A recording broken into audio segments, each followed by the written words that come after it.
warahmatullahi wabarakatuh. Bismillahirrahmanirrahim. Alhamdulillahirabbil alamin. Wassalatu wassalamu ala asyrofil anbiya'i wal mursalin wa ala alihi wa sahbihi ajmain. Amma ba'du. Yang terhormat Ibu Kepala Sekolah SD Negeri 2 Jember, para peserta acara destinasi penyebaran pemahaman dan pengalaman penerapan budaya positif yang kami banggakan. Sebelum acara kita mulai, mari kita baca basmalah bersama. Bismillahirrahmanirrahim. Untuk selanjutnya yaitu sambutan dari Ibu Kepala Sekolah maupun dari Pak Hani.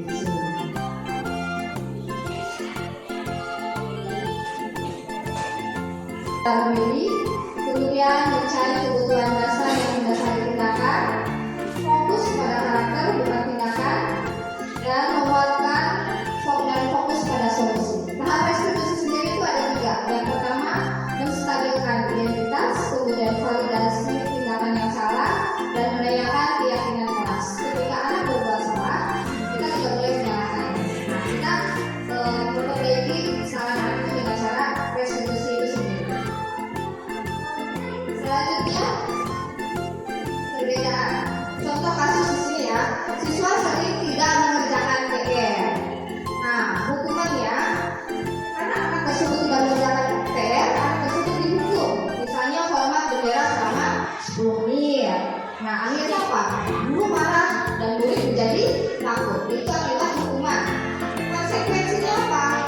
Nah, konsekuensinya guru menerima konsekuensi karena anak tidak mengerjakan PR, maka anak tersebut mengerjakan PR-nya ketika jam istirahat. Jadi guru harus bersikap tegas dan siswa menghormati peraturan. Itu konsekuensinya. Restitusi, dalam rangka restitusinya bagaimana? Yang pertama, guru menanyakan keyakinan keras dirinya dan membantu siswa menyelesaikan masalahnya. Kemudian guru terbuka dan siswa menghormati dirinya dan orang lain. Jadi yang diharapkan siswa sadar sendiri akan kesalahannya dan guru menuntutnya untuk mencari solusi. 5. Posisi kontrol eksekusi yang ada 5 di sini. Pertama, penghukum, pembuat merasa bersalah, teman, pemantau, dan manajer. Untuk penghukum di sini berarti anak itu harus patuhi aturan sekolah. Kemudian contohnya berdiri di depan kelas ketika anak berbuat salah. Kemudian membuat rasa bersalah itu bagaimana?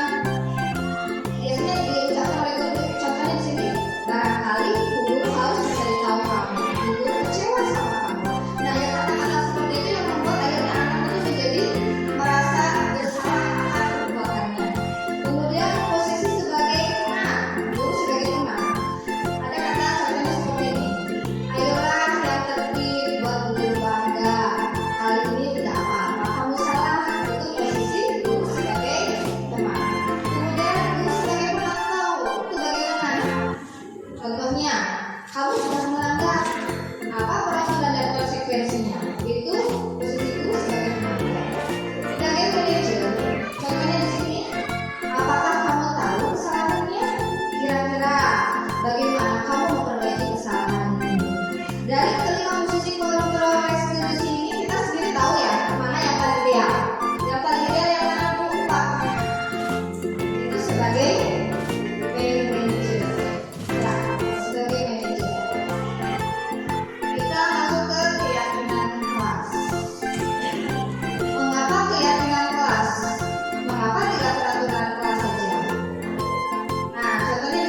nilai apa yang telah kita sepakati, atau kamu ingin menjadi orang seperti apa, bisa seperti itu. Di sini foto penerap ikuti karena saya di sini ada tugas di guru penggerak yaitu di 01.4 mengenai budaya positif. Di sini saya berkewajiban untuk menyebarkan pemahaman dan pengalaman penerapan budaya positif di sekolah kita. Saya ucapkan selamat datang para guru hebat. Mari belajar bersama, berkolaborasi, saling mendukung demi mewujudkan disiplin positif di sekolah kita tercinta. Paparan yang akan sampaikan yaitu ada beberapa hal. Konsep utama bahwa budaya positif yang pertama mengenai perubahan paradigma belajar, kemudian motivasi perilaku manusia, disiplin positif, kebutuhan dasar manusia, keyakinan kelas, posisi kontrol restitusi, dan segitiga restitusi. Adapun yang pertama yaitu pembelajaran dengan paradigma baru. Pembelajaran dengan paradigma baru dirancang berdasarkan prinsip pembelajaran yang terdiferensiasi, sehingga setiap siswa belajar sesuai dengan kebutuhan dari tahap perkembangannya untuk mewujudkan profil pelajar Pancasila. Seperti yang kita tahu bahwa kurikulum merdeka itu tidak terlepas dari pembelajaran diferensiasi. Kita tahu sendiri diferensiasi itu artinya berbeda. Yang intinya apa? Kemampuan manusia itu potensi setiap anak itu memiliki potensi yang berbeda-beda. Jadi kita harus jangan menyamaratakan anak karena potensi yang berbeda. Jadi kita belajar juga harus menyesuaikan dengan kebutuhan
dibuat bersama dan dia mengakui bahwa dia telah berlaku tidak jujur. Nah, di situ saya lakukan stabilitas identitas, kemudian validasi tindakan yang salah, dan menanyakan keyakinan kelas yang sudah kita buat bersama. Dan menyadari bahwa supaya tidak menyontek di kelas ketika ulangan, maka itu harus kita. Selanjutnya kesimpulan, yaitu dalam menerapkan program disiplin positif, hendaknya guru memiliki standar kepribadian profesional dan sosial yang baik, di mana guru mampu berefleksi pada posisi kontrolnya. Saat ini, bagaimana perjalanan dirinya sebagai seorang AMO, yaitu posisi manajer, yang menuntut murid-murid menjadi insan yang mandiri, merdeka, dan bertanggung jawab. Semoga sesi kita belajar hari ini membawa manfaat buat kita semuanya dan dapat mewujudkan siswa-siswi yang memiliki profil pelajar Pancasila. Saya ucapkan terima kasih banyak ya. Terima kasih atas waktunya. Semoga bermanfaat bagi semuanya. Saya akhiri. Wassalamualaikum warahmatullahi wabarakatuh. Selanjutnya sesi tanya jawab. Apabila ada yang mau ditanyakan, dipersilakan. Silakan Dina, boleh berdiri Dina.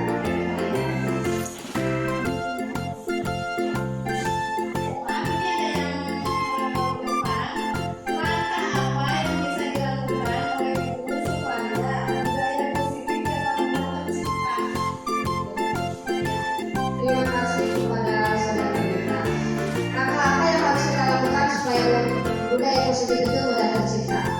Satu-satunya langkah yang untuk menciptakan budaya positif supaya cepat tercipta di lingkungan sekolah kita itu satu, kolaborasi. Ya, kolaborasi itu penting kita lakukan baik bersama dengan rekan guru, kepala sekolah, pengawas, ataupun murid sendiri dan orang tua. Jadi kita buat dulu keyakinan kelasnya dari peraturan itu sendiri. Kita jelaskan anak-anak peraturan sesuai itu apa. Kita tuangkan ke keyakinan. Kita buat, kita yakini bersama, kita tekan di kelas supaya anak tidak lupa. Jika sudah anak itu meyakini apa yang sudah kita sepakati bersama, tujuannya apa? Supaya anak itu bertanggung jawab. Ketika sudah disepakati anak bertanggung jawab, maka budaya positif itu akan mudah tercipta di sekolah kita. Jadi intinya apa? Kolaborasi. Terima kasih Dina. Mungkin itu jawaban saya, bisa ditambahkan oleh rekan guru yang lain. Terima kasih. Selanjutnya ada lagi.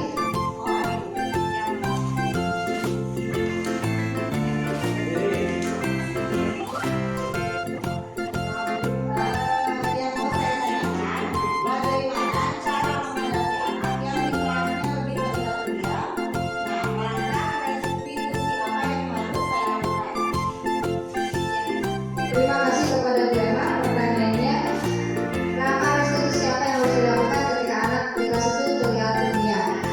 Yang pertama, kita bisa melakukan stabilitas identitas.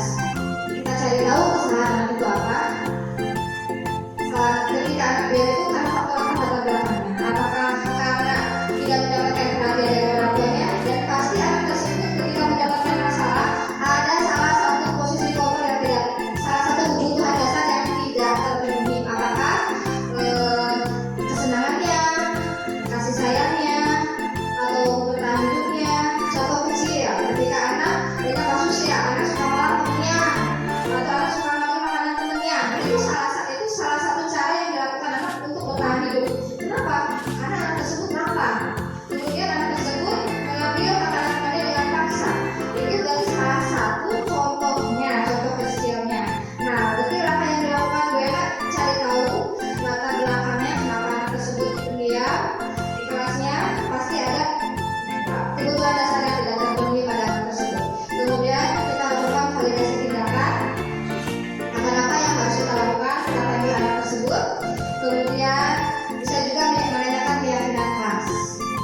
Kalau berhubungan, misalnya anak tersebut karena lingkungannya itu bisa saja sering dimarahi karena tidak jujur ke orang tuanya atau apa, bisa seperti itu. Atau juga bisa yang dilakukan BK itu dekati anak, masuki dunianya.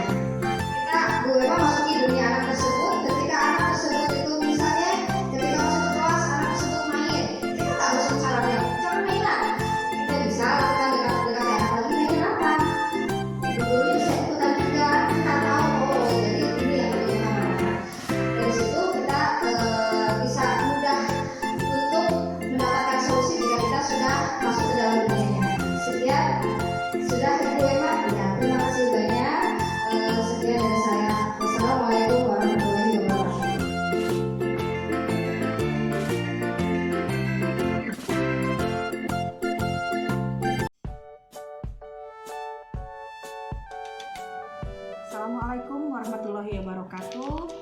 Saya Eka Rukmanayanti, Kepala Sekolah SD Negeri 2 Ciherang, Kecamatan Banjarsari, Kabupaten Ciamis, akan melakukan refleksi dari hasil paparan diseminasi kemarin yang disampaikan oleh Ibu Eka Nurjanah mengenai budaya positif. Diharapkan berdampak baik untuk guru-guru dan murid di sekolah kami untuk mewujudkan siswa yang memiliki karakter, nilai beriman, bertakwa kepada Tuhan Yang Maha Esa, dan berakhlak mulia sebagai bentuk budaya positif di sekolah kami, sehingga menjadi sebuah kebiasaan dan akhirnya menjadi budaya positif bukan hanya di lingkungan sekolah, tapi juga di lingkungan masyarakat.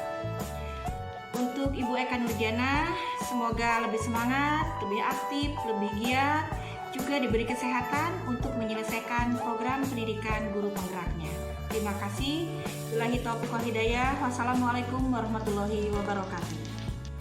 Assalamualaikum warahmatullahi wabarakatuh. Perkenalkan, nama saya Gita Rosita, guru kelas 4 SD Negeri 2 Ciherang. Hasil paparan kemarin mengenai budaya positif yang disampaikan oleh Ibu Eka Nurjanah sangat bermanfaat bagi kami untuk kemajuan sekolah ke arah yang lebih baik, terutama dari segi keyakinan dan kebiasaan di sekolah yang berpihak pada murid agar murid dapat berkembang menjadi pribadi yang kritis, penuh hormat dan penuh tanggung jawab.